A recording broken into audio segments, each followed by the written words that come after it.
Hi, Jo Koy.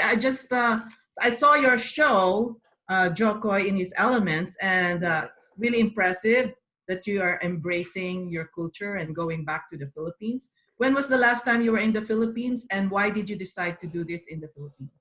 The last time I was in the Philippines was 2 years ago, after Live from Seattle dropped, and just the response was beautiful.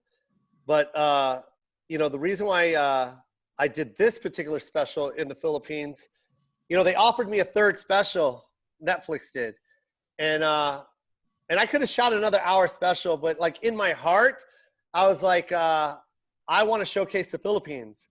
I want to like, when I grew up, I keep telling everybody the same thing.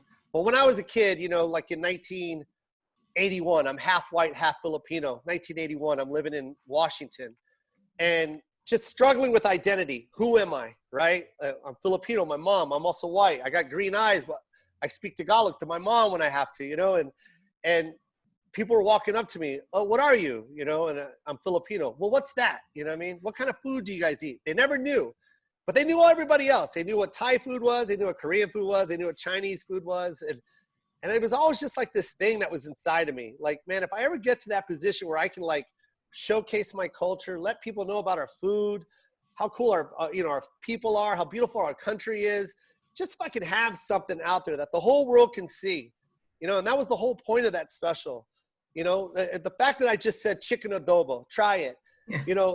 That to me is so important to me, because if someone in middle America is watching and goes, I want to try adobo, then I won. I was able to let people know that, yeah, this is our food, you know what I mean? And this is what a jeepney looks like. This is what our people do. Our people sing, our people dance, our people do comedy. They speak English. That was so important to me. Instead of always having to be the ambassador everywhere I go. Oh, Filipino, oh, do they speak English there? Like, you know what I mean? Like, this is just like, maybe I'm opening a door, maybe there's other guys that can keep carrying this on and getting it out there. And that's what that was all about. That's why I wanted to go to the Philippines. I wanted people to hear about our culture and embrace it just as much as I do. Well, that show really proved it. And when you went to the Philippines, what did you realize you missed the most? What I missed the most was just how, because when I lived there, I was 5. I was 4, 5, 6. I think I left there when I was 11. So I think it was like 6 years that I lived there. And, when I went back there with Russell Peters for the first time since I was a child, like literally flashbacks, like flashbacks I never knew I had, you know what I mean? Because I was so far removed from the Philippines by that time that I realized, holy shit, I loved the Philippines. Like I didn't know how much it was a part of my life until I went back. Like I remembered everything. The sari-sari store, drinking sarsi out of a sandwich bag, running with flip-flops, popping fireworks, the triangles in my hand. I remember my cousin taught me how to hold it in my hand and pop it. Like, that's my life, that's what built me. That's where I got my comedy from. That's where I got my entertainment from, just being around my uncles and aunts when I was living out there. So it was beautiful to go back home and see that and just see how far it's evolved to what it is now. And you brought your son. What was his reaction when you brought him there? Oh, it was amazing just to be able to walk him out on stage. And, it was something that was so dear to my heart. Like I said, I've been, this is something I've been wanting to do since I was a child. So to be able to get it finally done, was just like that accomplishment that I'm so proud of, that, it was a dream of mine and it came to life, but growing up in the Philippines, I used to watch, It Bulaga and Tito, Vic and Joey and just seeing that style of entertainment where it's, dancers and singers and comedians. And, like I was able to create that and put it on Netflix, and now 180 countries get to see it. And millions of people get to find out about it. And to share that with my son, that was everything. Mm-hmm. And your son is usually a topic of your comedy as well as your mom. Talk about both of them. Did they watch your show, and what were their actions when they watched your shows? No one knows about it yet. It's there. I want everyone to give me their honest opinion.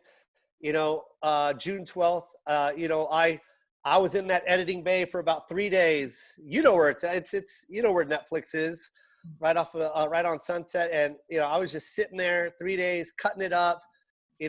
Doing my best to really, shine beautiful light on our culture, you know, and take the footage that we had and really showcase it. So I want to be in the room with them when they all watch it for the first time. So I can't wait for that. And your mom also, I met her in New York, and she's really funny. Did you get her your inspiration or your comedy also from her, your comedic side? Oh, it's, you know, it's without a doubt, like, you know, it's, you know, Filipinos are very entertaining people. I think you know that. I'm pretty sure you have a cousin or an aunt or an uncle or a mom that sings, or you got somebody in your family that's very funny. You know, it's one thing that Filipinos have is that just that hidden talent, man. There's always someone in the family that's got that talent, and that's been proven in our family. I got a sister that can sing her butt off, and you know, and I'm the comedian, and you know, my mom's always been the you know, the life of the party. You know, her personality is very big. So my sister and I, you know, we benefited from that, you know, tremendously, you know, just doing the shows, you know, growing up as a kid. My mom was part of this Filipino association, you know, in Washington. This is before Facebook, this is before Twitter. You know, when I did that joke on stage where my mom, you know, she didn't have Facebook, she just walked up to people, you know, Filipino, like she really did that.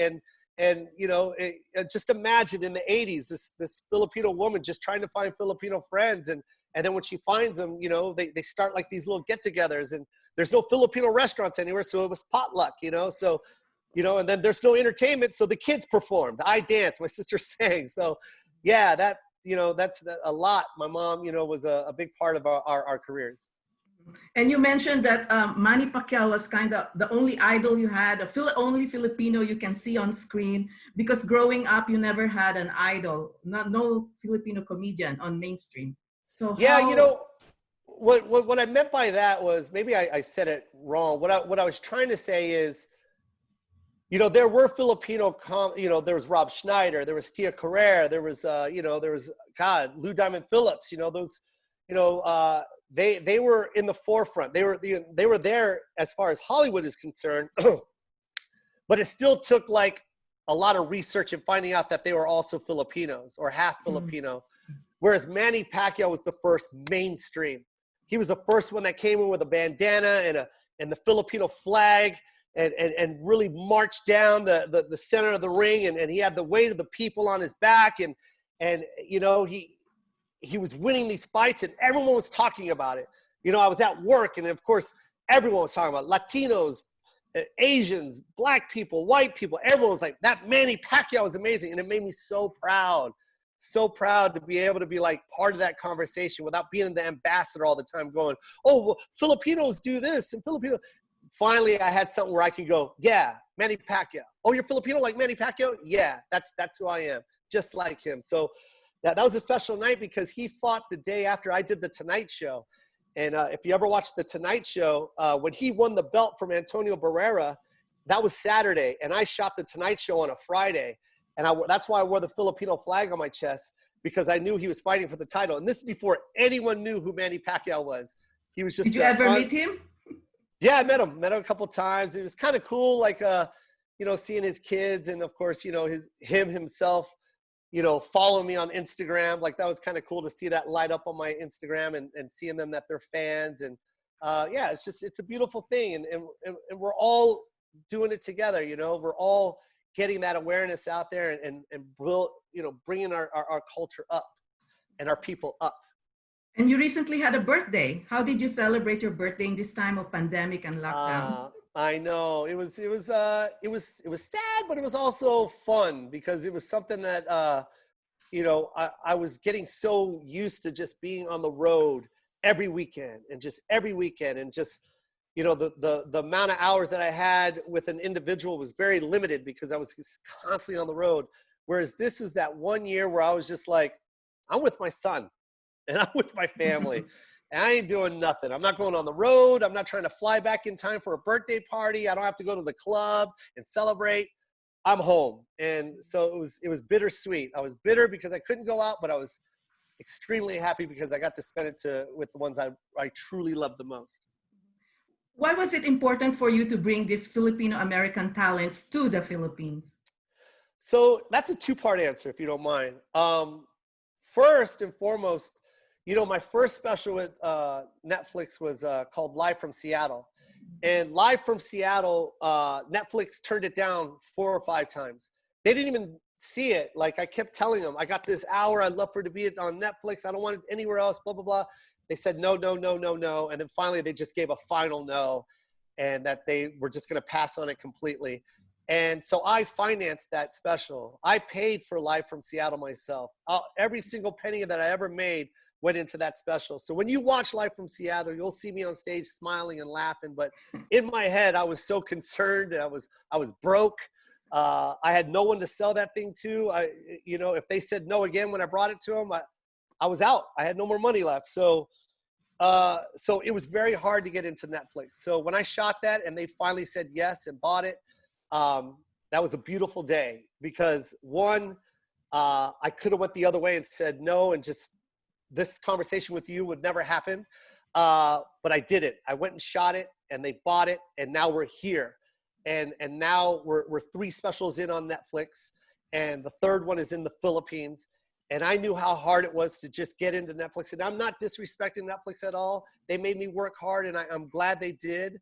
But now that I'm in, the whole reason for me to bring Filipino-Americans is, one, you need to see where your parents came from and what they sacrificed for you and what they left for you, and see how beautiful the people are. The one guy, Andrew Lopez, he's from Iowa, and he's never even seen the Philippines. So that was a culture shock to see where his family's from.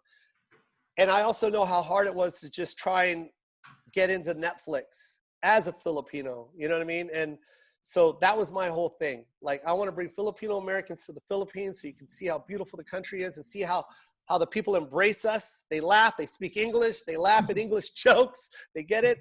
And not only that, Netflix has another opportunity to showcase some other Filipino talents as far as comedy, looking back, singing, dancing. Yeah. And looking back, when you started only in a cafe in Las Vegas or something, Crazy. and now where you are right now, did you ever imagine this happening to your life? Yes, 100%. Maybe not at this level. I mean, this is all a bonus. This is all beautiful, but I'd be lying if I didn't tell you that I used to lay down in bed and thank the Philippines. You know what I mean? Or walking out on stage in Manila, or an announcer going, Manila's very own, or something, or Filipinos' very own. Like, I used to envision that all the time, and it was kind of like my inside motivation, like, I knew that was going to happen, and I just had to keep on doing it. And if your son decided to be a comedian like you, what kind of advice would you give to your son? It's a long, long road. It's not going to be hard traveled like mine. Mine was a lot harder. He's got it, if he does decide, which I pray, because he's so damn funny and talented. He can act, he can music, he knows how to make music, he can, very funny. It's just, his comedic timing is perfect. But if he did decide, it would probably be a little bit easier, because his dad has a built-in audience. Where I had to build my audience, but but he still has to write, and he still has to be funny. So, and what would you say to other people here in the Philippines about Jo Koy? Who is Jo Koy? The real Jo Koy.